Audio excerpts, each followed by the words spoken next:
오늘 여러분들과 함께 나눌 말씀이 에베소서 2장 10절과 베드로전서 2장 1절로부터 3절까지의 말씀인데 2장 10절 말씀을 함께 한번 읽어보도록 하겠습니다. 우리 다 같이 시작. 우리는 그가 만드신 바라 그리스도 예수 안에서 선한 일을 위하여 지으심을 받은 자니 이 일은 하나님이 전에 예비하사 우리로 그 가운데서 행하게 하려 하심이라. 자, 여기에서 아주 중요한 말씀이 첫 페이지에 우리는 그가 만드신 바라. 왜 만드셨냐? 선한 일을 위하여 만드셨다. 그러니까 우리는 어떻게 해야 되는가? 그 가운데서 살아야 한다. 이것이 오늘 말씀의 핵심입니다. 그리고 이 말씀을 함께 나누기 위하여 베드로전서에 나오는 이야기들을 여러분들과 함께 좀 묵상해 보려고 합니다.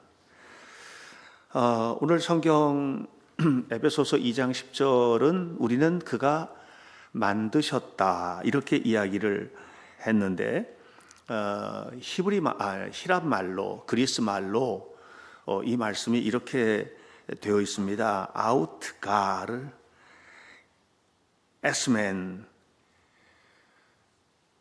보예야.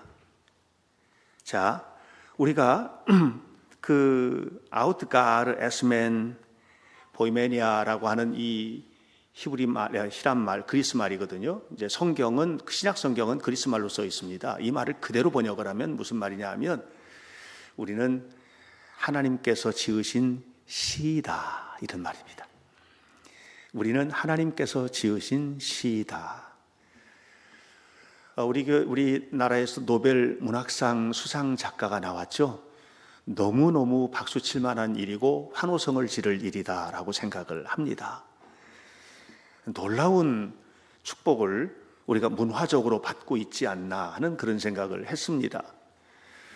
한강이라는 작가가 쓴 일련의 작품들이 노벨상 심사위원회에서 이 작품은 세계인들이 함께 나눠야 될 작품이다 이렇게 생각을 했고 그리고 노벨상을 수상하게 되었는데 그것이 뭐냐면 보이메니아입니다. 이 보이메니아라는 말은 시다라는 말도 되지만 다른 말로 하면 작품이라는 표현도 됩니다. 그러니까 하나님은 우리를 어떻게 만들었냐? 시처럼 아름답게 만드셨고 하나님은 당신의 손길과 숨결로 가장 아름다운 작품을 만드신 겁니다. 여러분, 우리 한 사람 한 사람은 그런 사람들이에요. 옆에 계신 분들이 나이는 늙고 또 어떻게 생각하면 좀 힘든 일도 있고 또 육신의 병이 들어서 나약해지고 했어도 그분들이 하나님의 시이고 하나님의 보이메니아 작품입니다. 한번 보실래요? 아름다운 작품들을 한번 감상하시겠어요? 예.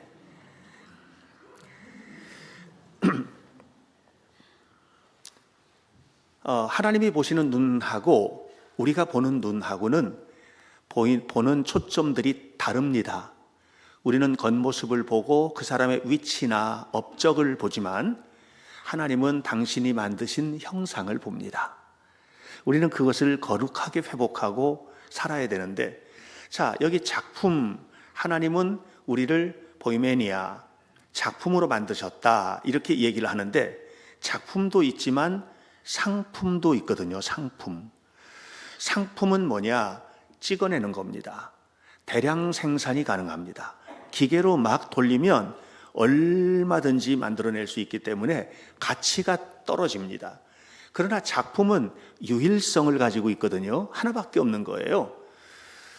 제가 제 방에 모나리자가 있거든요. 아무리 찾아도 없는 거예요. 오늘 보여드리려고. 왜 그러냐 하면 그게 제가 루브르 미술관에서 아이들과 함께 방문했을 때 구입한 것인데 어디다 뒀는지 찾을 수가 없어요. 왜냐하면 루브르 가면 또 살 수 있어서 함부로 보관을 한 것 같아요. 상품이라서 그래요. 근데 제 방에는 작품도 여러 개가 있는데 여러 작품이 있습니다. 우리나라에서 가장 유명한 이콘 작가가 그려준 작은 이콘도 있고 또 나비를 주제로 한 작가가 그려진 유화 작품도 있고, 지금부터 한 1년 반쯤 전에 어린 소년이 6살, 만 5살짜리 어린 소년이 그린 작품도 있습니다. 제가 하나 가지고 나왔거든요. 보여드릴까요? 네.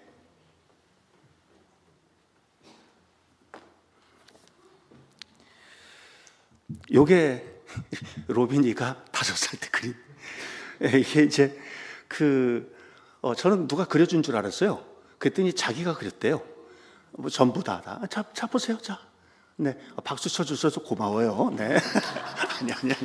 내가 왜 이런 얘기를 하느냐 하면, 작품은 이렇게 소중하다는 얘기를 하는 겁니다. 여러분, 작품은 유일하기 때문에 그 작품이 가지고 있는 그 가치라고 하는 것은 이루 말할 수가 없는데, 여러분들이 바로 그런 작품이라는 겁니다. Out God 보이맨, 아니 Out God as man 보이맨이야.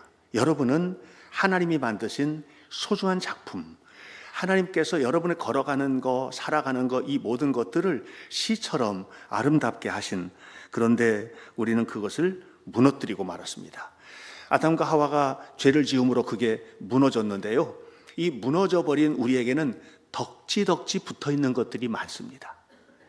이 없어져야 되는데 덕지덕지 붙어있는 욕심, 욕망, 죄, 더러운 것, 나쁜 말, 나쁜 습관, 나쁜 습성, 이런 것들이 붙어 있어가지고 이것이 작품성을 완전히 현저하게 떨어뜨리는 이런 삶을 우리가 살고 있는 거거든요. 그래서 우리의 삶에 있어서 우리는 얼마나 소중한 존재인지 하는 것을 깨닫고, 나는 하나님께서 만드신 소중한 작품이야. 나는 나의 삶이 하나님께서 보실 때에, 또 사람들이 읽을 때도 우리의 삶을 마치 시 한 편을 감상하는 것처럼 아름다운 사람이야 하는 것을 깨닫고 회복되어 가는 것을 성숙이라고 하고, 그렇게 살지 못하는 사람들에게 너도 그렇게 살아야 해 하고 알려주는 것을 전도라고 합니다. 근데 전도가 단순하게 예수 믿으세요, 예수 믿고 천국 가세요 하는 것뿐만 아니라, 이 하나님이 우리를 얼마나 소중하게 여기시는지, 우리 한 사람 한 사람은 하찮은 사람이 아니라고 하는 것을 알려주고, 그 자리에서 함께 회복되어서 성숙하도록 하는 것, 그래서 그리스도의 품으로 초청하는 것, 이것이 전도라는 겁니다. 지난주에 저희 교회에는 큰 축복이 있었습니다. 서윤석 집사가 아기를 낳습니다. 조종아 집사가 낳았죠, 사실. 그런데 조 집사가 아기를, 이제 3번째 아들을 낳습니다. 첫째 아들, 둘째 아들, 셋째 아들. 엄청난 축복입니다. 이렇게 이제 3 아이를 낳았는데 이름이 희원입니다. 주원이, 호원이, 희원이, 이렇게 셋째 아이를 낳았습니다. 아이를 낳은 부모들은 다 알지만, 아이를 낳는 것으로 사명을 끝났다고 생각하는 사람은 아무도 없지 않습니까? 아이를 낳은 부모가 그 다음에 기대하는 것은 뭡니까? 잘 성장하는 거죠. 건강하게 성장하는 겁니다. 그래서 그 아이가 건강하게 성장하도록 온갖 배려를 다하고, 그리고 교육시키고 최선을 다해서 돌보는 거 아니에요? 여러분, 우리가 그리스도인으로 태어났을 때 응애 하고 태어나는 순간, 그 순간에 우리는 나도 교회를 나가는 교회 멤버십이 되었고, 교인이 되었고, 그리고 어딜 가서든지 나는 기독교인이라고 말을 하지만 아직 덜 성숙된 겁니다. 하나님의 관심은, 그리고 교회의 관심은, 또 저의 관심은, 저와 여러분이 모두가 다 성숙하고 성장해 나갈 수 있도록 이렇게 하는데 이제 관심을 가지고 있는데, 그것이 뭐냐? 오늘 성경에 말씀한 대로 하나님께서 우리를 작품으로 만드셨고 시처럼 살게 하셔서 하나님 안에서 행하게 하려고 이렇게 하셨다는 것입니다. 미켈란젤로의 작품이 하나 있는데, 다비드라는 작품입니다. 제가 이 작품을 만드는 과정에서 이야기가 진짜인지는 잘 모르겠어요. 그런데 이제 이런 얘기가 있어요. 이게 우리 아이들하고 함께 유럽 기행 갔을 때 제가 찍은 사진인데, 밝은 쪽에 서 있는 저 친구가 다비드입니다. 다윗의 영어식 이름이 다비드입니다. 데이비드죠. 근데 하루는 미켈란젤로가 길을 걸어가는데 길을 걸어가는데 큰 대리석 덩어리가 있는 것을 본 겁니다. 근데 이 집 앞에 있는 엄청나게 큰 대리석 덩어리가 이게 아주 쓸데없는 대리석인 거예요. 돌멩이인 거예요. 그래서 누가 치워줬으면 좋겠는데 지금처럼 옮길 수 있는 이런 능력들이 옛날에는 원활하지 않지 않습니까? 기계가 있는 것도 아니고 그냥 방치가 되고 있는 겁니다. 그런데 그곳을 지나가던 미켈란젤로가 그 대리석 돌덩어리, 큰 돌덩어리를 보면서 이렇게 말했다고 합니다. 저 안에 다비드가 있다. 이렇게 말했다고 합니다. 그러니까 사람들이 보니까 무슨 다비드가 있느냐고, 대리석 쓸데없는 돌덩어리 하나 있는데, 그랬더니 다비드가 내 눈에 보이는 다비드가 너는 보이지 않느냐고 이렇게 얘기를 했다고 합니다.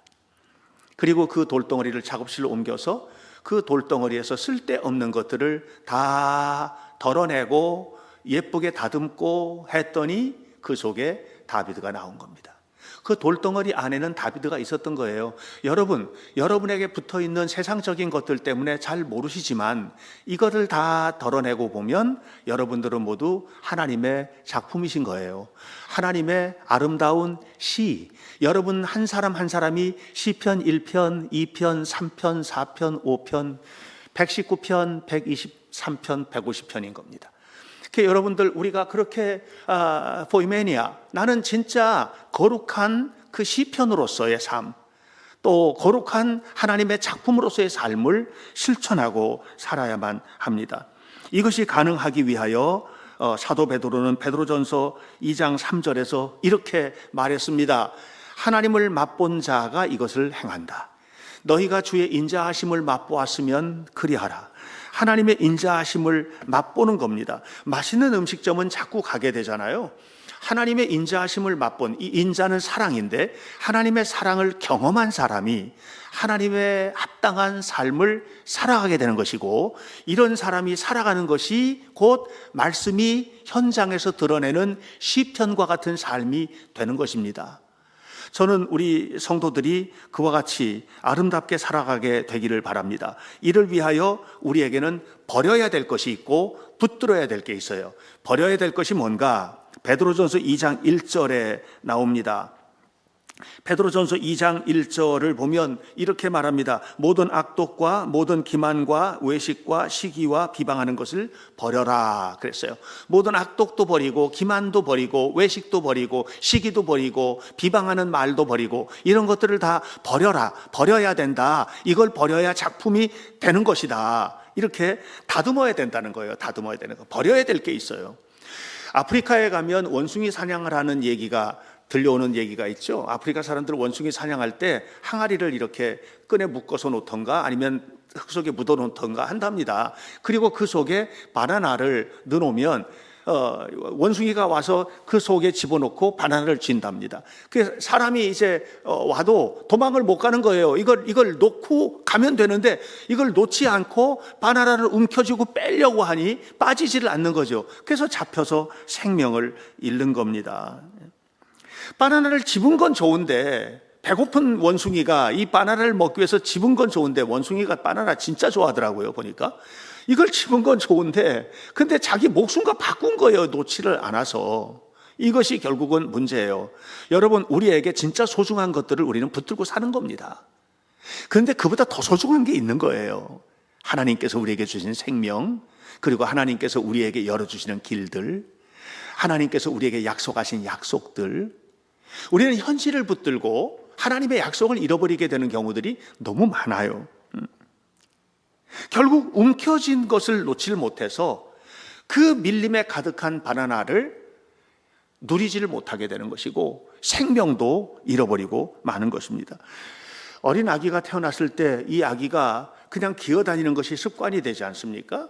근데 이 기어다니던 아이가 걸으려면 기어다니던 습관을 버려야 되는 겁니다. 여러분, 일어서셔야 돼요. 일어서기 위해서는 세상을 기는 버릇을 버리셔야 됩니다. 여러분이 생각하는 거, 여러분이 알고 있는 거, 내가 가지고 있는 것이 최선이고 최상이라고 하는 이런 잘못된 것에서부터 해방되셔야만 합니다. 그래서 사도 베드로가 말하는 겁니다. 성숙한 삶에 도달하려면 반드시 해야 된다. 뭐를? 2장 1절에 악독을 버려라. 기만도 버려라. 외식도 시기도 비방하는 말도 버려라. 그랬습니다. 자, 여기 이제 5가지를 제가 이제 여러분들에게 어린아이들 노는 것처럼 줄긋기를 해놨는데 5가지 버리라는 거예요. 악독, 기만, 외식, 시기, 비방을 버려라. 그래서 악독이 뭐예요? 악독이? 뭐가 악독이에요? 예. 한번 읽어보세요. 재밌게. 누가 먼저 그랬어요? 먼저 거버렸네. 남을 해치는 태도를 가지고 사는 게 악독이라는 거예요. 기만은 뭐예요? 기만, 거짓된 마음이에요. 거짓된 마음, 기만이에요. 기만. 외식은 뭐죠? 외식? 나가서 밥 사 먹는 거? 어떤 사람은 외식하지 마라 그러니까 다음 주부터 그러면 우리 밥 사 먹으러 가면 안 되겠네. 외식은 나가서 밥 사 먹는 거 말하는 거 아니에요. 여러분 가족과 함께 외식 많이 하시길 바랍니다. 그러나 외식하지는 마세요. 이게 외식이 뭐예요? 겉과 속이 다른 거죠. 이게 외식이에요. 시기가 뭡니까? 시기는요, 반드시 이것과 함께 옵니다. 시기는 누구와 누구를 비교하기 때문에 시기가 오는 거예요. 비교의식이 이게 사람을 완전히 무너뜨리게 만드는 거거든요. 내가 하나님의 아주 창조적인 존재이고 하나님께서 나를 사랑하신다는 것을 깊이 느끼게 되면 시기하지 않고 자기 존재를 잘 보살펴서 올리게 될 겁니다. 근데 그렇게 하지 않는 거예요. 시기하는 거. 비방이 뭡니까? 제가 쓴물이라고 했는데 비방은 뭐냐 하면 내 안에서부터 이 마음으로부터 쏟아내는 쓴물입니다. 이게 비방입니다. 이거는 절대로 여러분들 현혹되어서도 안 되고 거기에 동요되어서도 안 됩니다. 비방은 아주 나쁜 쓴물입니다. 그런데 성경은 뭐라고 그러냐면 우리 마음속에 이게 2가지가 쓴물과 단물이 함께 있어서 쓴물과 단물이 함께 있다. 이게 참 우물은 단물을 내면 단물만 나오고 뭐 더러운 물이나 쓴물이 나오면 쓴물만 나오고 이렇게 하는데 사람의 마음은 어떨 때는 단물 빼내고 어떨 때는 쓴물을 빼내고 그것이 말을 통해서 나온다는 거예요. 우리의 마음의 상태를 얘기하는 거거든요. 이런 것들이 우리 마음 속에 뭐가 담겨 있느냐 하는 것입니다. 시편 84편 5편에 보면 이런 얘기가 나옵니다. 마음 속에 시온의 대로가 있다 그랬어요. 마음속에 시온의 대로는 뭐냐면 형통한 길, 축복의 길입니다. 이게 우리의 마음속에 있다는 거예요. 또 야고보서 3장 14절에는 무슨 얘기하느냐면 마음속에 독한 것이 담겨 있다 이런 얘기도 합니다. 그러니까 여러분 마음속에 시온의 대로도 자리 잡고 있고요, 아주 독한 것도 자리 잡고 있는 겁니다. 이것이 뭘로 표현돼요? 말로 표현되는 거거든요. 마음속에 있는 것이 말로 표현이 되는 것입니다. 우리가 하나님은 어떤 하나님이라고 말하냐면 한번 따라해 보십시오. 성실하신 하나님. 여기서 성자는 무슨 성자냐면 이룰 성자가 아닙니다. 말씀 언변에 이룰 성자를 써요. 이게 성실의 성입니다. 그러니까 하나님이 성실하시다는 말은 뭐냐? 말씀 언변에 이룰 성자라니까요. 말씀을 이루시기 때문에 성실한 겁니다. 성실은 뭐냐? 말을 행동으로 옮기는 사람이 성실한 사람이에요. 우리가 성실하게 산다고 하는 것은 약속을 어기지 않는 사람입니다. 자기 말에 책임을 지는 사람입니다. 말을 하면 그 말을 실수하지 않는 이런 사람을 우리는 성실하다 이렇게 이야기를 하는 것입니다. 저는 우리 성도들이 성실하신 하나님을 바라보시기를 축복합니다. 그렇게 해서 우리에게 더덕더덕 붙어있는 이 더러운 것들, 나쁜 것들을 하나씩 버려야 돼요. 버려야 돼요. 미켈란젤로가 그 아름다운 다비드상을 만들 때 대리석 조각에서 덜어내야 할 것을 과감하게 덜어내고 갈아낼 것을 과감하게 갈아내고 그 속에 다윗이라는 멋진 청년을 작품으로 구현해내듯이 하나님께서 우리에게서 이렇게 덜어내려고 할 때 끝까지 움켜잡고 붙들고 끝까지 붙들고 그래서 결국은 아무것도 아닌 존재로 무너지지 말고 하나님께서 덜어내라고 하신 것들을 덜어내고 갈아내라고 하는 것을 갈아내고 버려야 할 것들을 버리게 될 때 하나님이 우리 안에서 만드시는 건 뭐냐면 작품을 만드시는 거고 이 작품이 살아가는 삶이 뭐야? 포에마입니다. 시입니다. 여러분들이 걸어가는 삶이 시처럼 아름답게 되시기를 축복합니다. 여러분 그것이 성공하기 때문만은 아니에요. 제가 알고 있는 김준곤 목사님 대학생 선교회 CCC 총재를 지냈던 분 그 딸내미가 29인가 30되어서 위암으로 돌아가셨습니다. 정말 참혹할 정도로 투병을 했습니다. 그때 이 김중훈 목사님이 그 딸 신희인데, 이 신희의 죽어가는 모습들을 바라보면서 쓴 책이 존재의 제로점에 서서라는 글입니다. 아무것도 없어진, 진짜 앞이 캄캄한, 대신 죽어줬으면 좋겠는데, 아니면 대신 아파줬으면 좋겠는데 그러지도 못하는 고통이거든요. 이 암도 굉장히 많은 아픔을 겪는 암이 있고 그렇지 않은 것도 있대요. 그런데 이 딸은 정말 밤낮 없이 아픈 건 거예요. 그러니까 그런 고통 속에 있는데 나중에 이제 죽게 되고 자녀도 남기고 남편도 있고 다 했는데 그 다 남기고 떠나갔습니다. 그리고 그 존재의 제로점에 서서를 보면 그렇게 죽어간 신이가 남긴 시가 얼마나 아름다운지를 그 책에서 이야기를 해요. 그가 그 고통 속에서 살면서 그가 했던 말, 그가 남겼던 고백들, 남편에게, 자녀들에게, 그리고 그를 방문했던 수많은 사람들에게 하나님을 찬양하며 고백했던 수많은 일들이 열매로 맺혀지는데 그것이 시처럼 아름답다는 거예요. 여러분, 우리가 작품으로서 살아간다는 것은 아무 걱정 없이, 아무 문제 없이 형통하게 이렇게 살아가는 것을 말하는 것이 아니라 하나님의 말씀이 내 삶에 적용이 되고 그 말씀을 통해서 하나님께서 영광을 받으실 만한 발자국을 남기는 겁니다. 그러기 위해서 덜어내야 되는 거예요. 나쁜 것들을, 세상의 것들을, 세상의 야망과 욕망들. 여러분, 꿈을 갖는 것은 중요하고 또 우리가 Boys be ambitious라고 하잖아요. 소년이 여러분 야망을 가져라. 윌리엄 크락 교수가 사포로 대학의 생물학 교수로, 교환 교수로 왔을 때 그곳에서 청년들을 엄청나게 키웁니다. 야망을 가져라, 꿈을 가져라 이렇게 했고, 그렇게 해서 키워낸 사람들이 정말 이 일본의 근대사를 바꾸는 위대한 인물들이 되거든요. 꿈을 가져야 되는 거예요. 야망도 가지고. 그게 욕망이 되게 하지 마라. 욕망이 되게 하지 마라. 사탄에게 노예가 되는 그런 것 아니다. 하나님께서 세계를 변화시키는 야망도 갖고 아름다운 역사를 이루는, 오늘도 이제 유학 가는 친구 하나 소개할 거예요. 중현이가 유학 가요, 독일로. 물리학자가 될 거예요. 노벨 물리학상도 하나 나와야죠. 여러분, 이런 거룩한 욕망을 가지기 위해서 우리는 뭐예요? 작품으로 돼야 돼요. 그러려면 뭘 해야 됩니까? 덜어내자. 하나님께서 기뻐하지 않는 것들은 과감하게 덜어내자. 그리고 하나님 앞에 살아가는 여러분이 되시기를 주님의 이름으로 축복합니다. 이런 우리가 끊임없이 하나님 앞에 살기 위해서 채워 넣어야 될 게 있어요. 덜어내는 것으로 끝나는 것이 아니라 우리 안에 채워 넣어야 될 것이 있습니다. 베드로전서 2장 2절 앞부분을 보면 이렇게 얘기를 하고 있습니다. 우리 안에 채워야 될 것이 뭐냐? 갓난 아기들같이 순전하고 신령한 젖, 이것을 사모하라. 그랬어요. 사모하라. 베드로가 말하는 순전하고 신령한 젖, 이 젖은 뭡니까? 하나님의 말씀이죠. 하나님의 말씀을 사모하고 살아가는 겁니다. 여러분, 다 덜어내고 다 비워내고 깨끗하게 되었으면 이곳에 하나님이 기뻐하시는 것으로 가득 채우라는 얘기예요. 이걸 하지 않으면 뭐가 또 들어올지 모르거든요.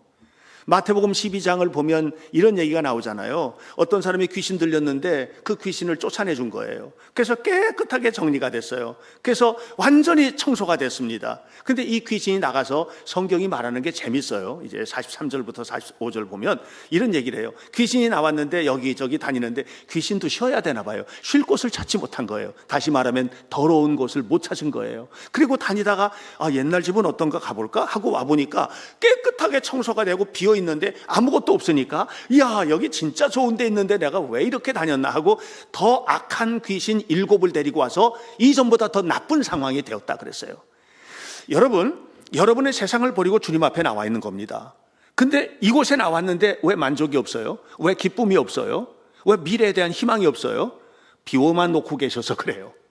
여러분 안에 하나님의 말씀 채우세요. 신령한 젖을 사모하세요. 꿀꺽꿀꺽 삼키세요.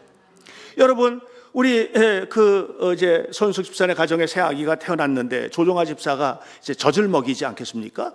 젖을 먹일 때 엄마는 다 그렇게 키우셨잖아요. 우리 여성도님들. 엄마는 아기 젖 먹일 때 음식 함부로 먹습니까? 안 먹죠. 왜? 혹시라도 나쁜 게 성분이 섞여서 아기에게 갈까 봐. 그렇게 안 먹죠. 가려 먹고 순수하고 신령한 것으로 먹이는 겁니다. 하나님이 우리를 그렇게 이끌어 가기를 원하시는 거예요. 하나님이 우리를 그렇게 이끌어 가시면서 우리 한 사람 한 사람에게 정말 순수하고 신령한 젖은 말씀을 주시는 겁니다. 이 말씀을 꿀꺽꿀꺽 받아먹고 잘 지내야만 하는 거예요. 그렇게 될 때 우리가 하나님의 승리를 거두게 되는 것입니다. 말씀으로 우리를 채운다는 것은 이 로마서 12장 2절에 뭐라고 표현했냐면 마음을 새롭게 함으로 변화를 받아 하나님의 선하시고 기뻐하시고 온전한 뜻이 무엇인지를 분별하는 마음을 갖게 되는 것, 이렇게 얘기했어요. 그러니까 뭐가 옳은 것인지, 뭐가 그런 것인지, 어떻게 사는 것이 바르게 가는 것인지 이걸 알게 되는 거예요. 뭘로 알아요? 내 경험으로 아는 게 아니라 내 경험으로는 이게 옳은데 하나님의 말씀은 이게 옳다는 거예요. 그러니까 하나님의 선하시고 기뻐하시고 온전한 뜻이 여기로구나, 이 길로 가게 된다는 얘기예요. 그렇게 될 때 우리는 뭐예요? 작품으로 만들어지는 것이고, 이렇게 작품으로 만들어진 사람이 살아가는 삶이 시처럼 아름답다, 하나님이 보실 때 이 얘기를 하는 겁니다. 저의 서고에는 간증집들도 많이 있습니다. 그런데 그 간증집들을 보면 정말 시처럼 아름답습니다. 삶이, 한 사람의 삶이 어떻게 이렇게 아름다울 수 있을까? 한 사람의 삶이 어떻게 이렇게 헌신적일 수 있을까? 어떻게 이렇게 자기를 포기하고 내려놓을 수 있을까? 그런데 이런 사람을 하나님은 어떻게 이렇게 놀라운 축복을 주실 수 있을까? 뭐 그렇게 헌신하고 내려놔서 거지가 됐다는 얘기가 아니에요. 어마어마한 하나님의 복을 받은 사람들이 이루 셀 수가 없이 많아요. 하나님이 부어주시는 은혜를 경험하는 겁니다.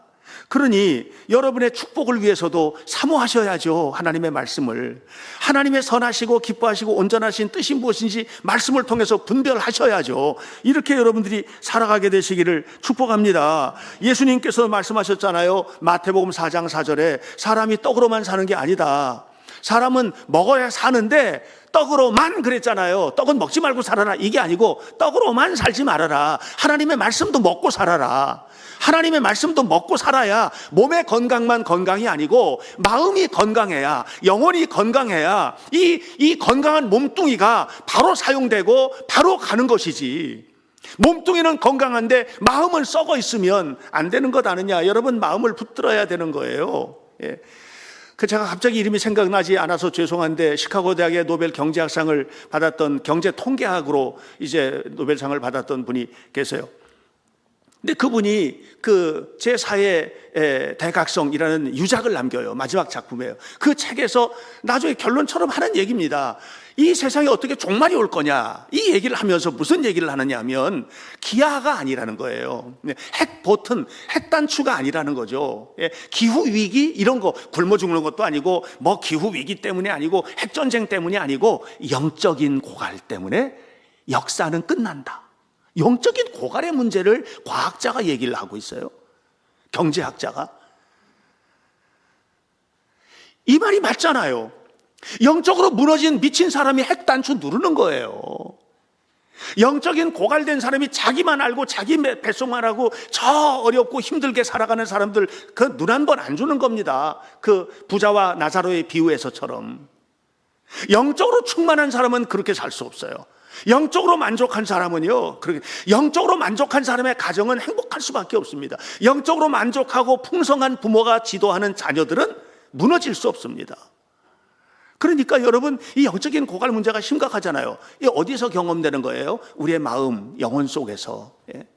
그러니까 여러분 모두가 다 아셔야 될 게 뭐냐면, 떡을 먹는 일에만 마음을 쏟고 집중하고 살지 마시고, 말씀을 먹는 일, 말씀을 먹고 말씀 안에 살아가는 일, 이 일을 위해서 최선을 다하셔야만 한다는 것입니다.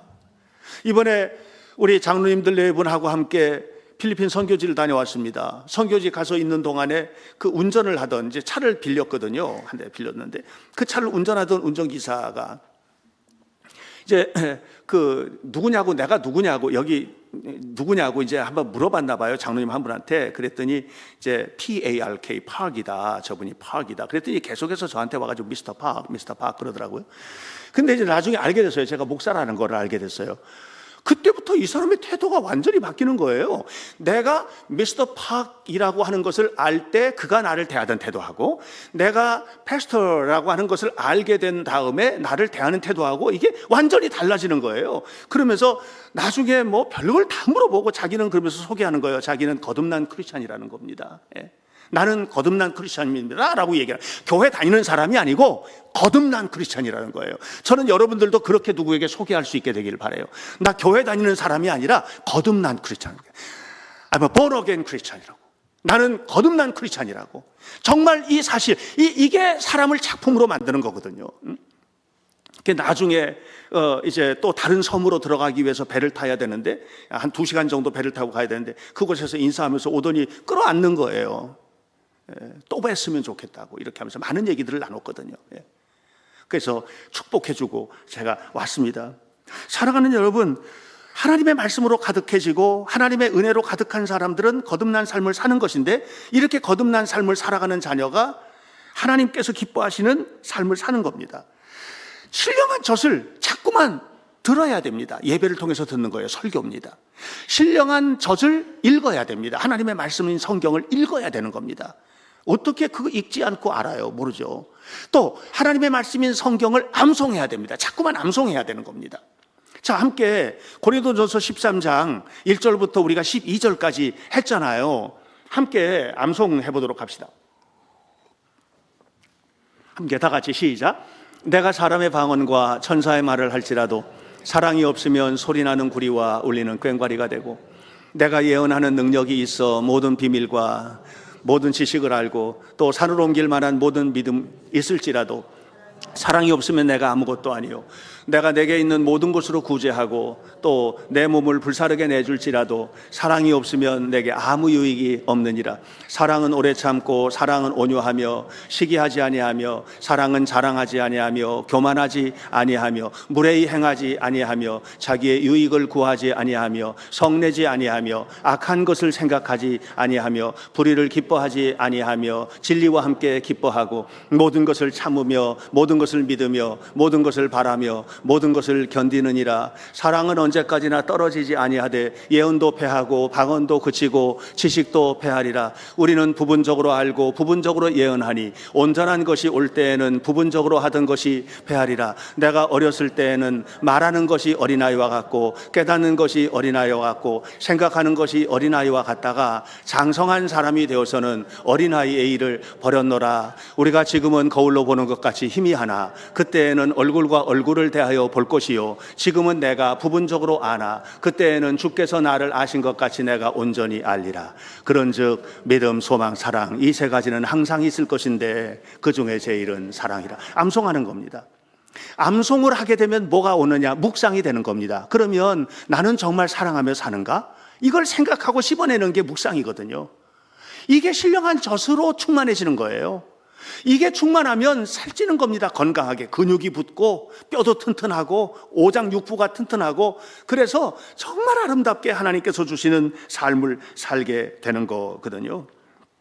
이런 사람을 사도행전 17장 11절에서 사도 바울은 뭐라고 얘기했느냐 하면 이렇게 말을 합니다. 베레아에 있는 사람들은 간절한 마음으로 말씀을 받고 그것이 그런가 하여 날마다 성경을 상고함으로, 뭐라고 그랬어요? 상고함으로 그랬어요? 그러면서 뭐라고 그랬어요? 이런 사람이 신령한 사람이다. 이런 사람이 신사다. 신사다. 신사라고 그랬어요. 신사. 여러분, 오늘 우리가 하나님의 신령한 젖으로 충만한 신사가 되시기를 주의 이름으로 축원합니다. 이런 사람에게 여호수아 1장 8절에서 여호수아는 하나님께서 주신 말씀을 이렇게 받습니다. 이 율법책이 내 입에서 떠나지 말게 하라. 주야로 그것을 묵상하라. 그 가운데 기록한 대로 다 지켜 행하라. 그러면 함께 읽어요. 시작. 내 길이 평탄하게 될 것이라. 내가 형통하리라.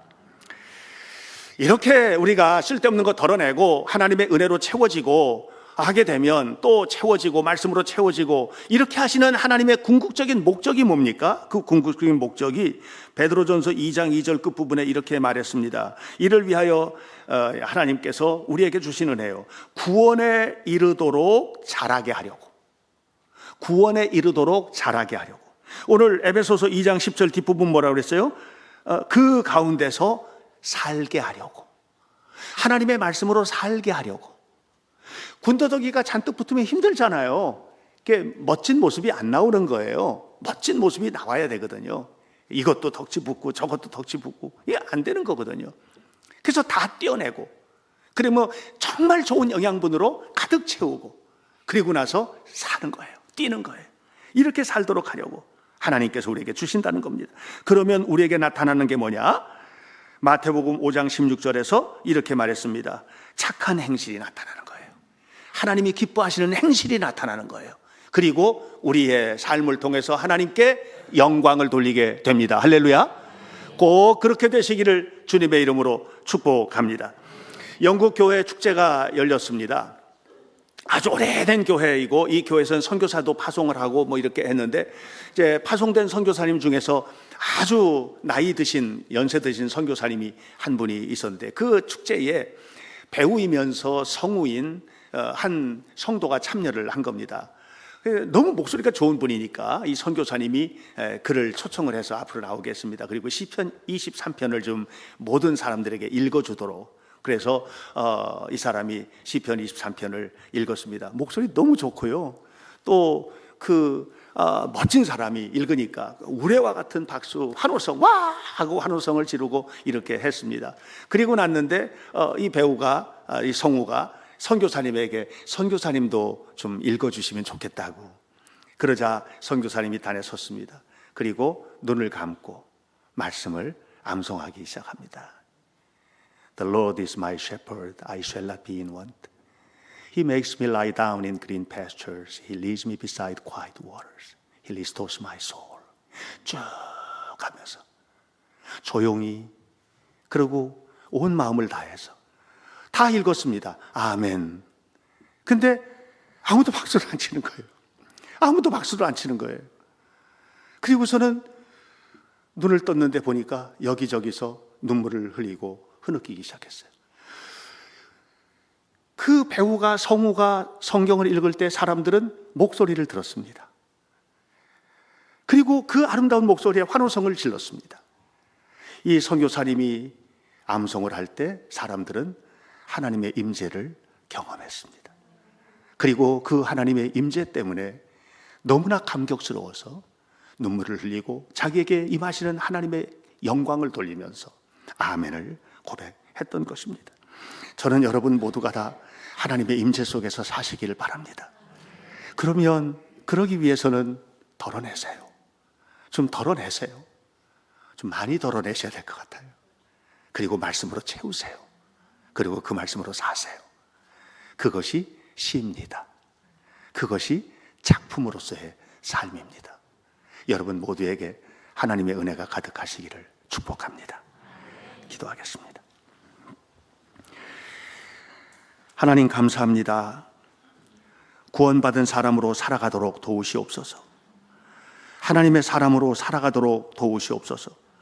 우리 한 사람 한 사람을 작품으로 세우셨사오니 거룩한 작품으로 이 땅에 살아가는 모든 삶이 하나님이 쓰시는 아름다운 시가 되도록 살아갈 수 있게 하옵소서. 그리고 이렇게 살아가는 모습을 보고 많은 사람들이 하나님께 함께 나와서 복음을 듣고 또 그 거룩한 대열에 참여할 수 있도록 전도하게 하옵소서. 예수님 이름으로 기도하옵나이다. 아멘.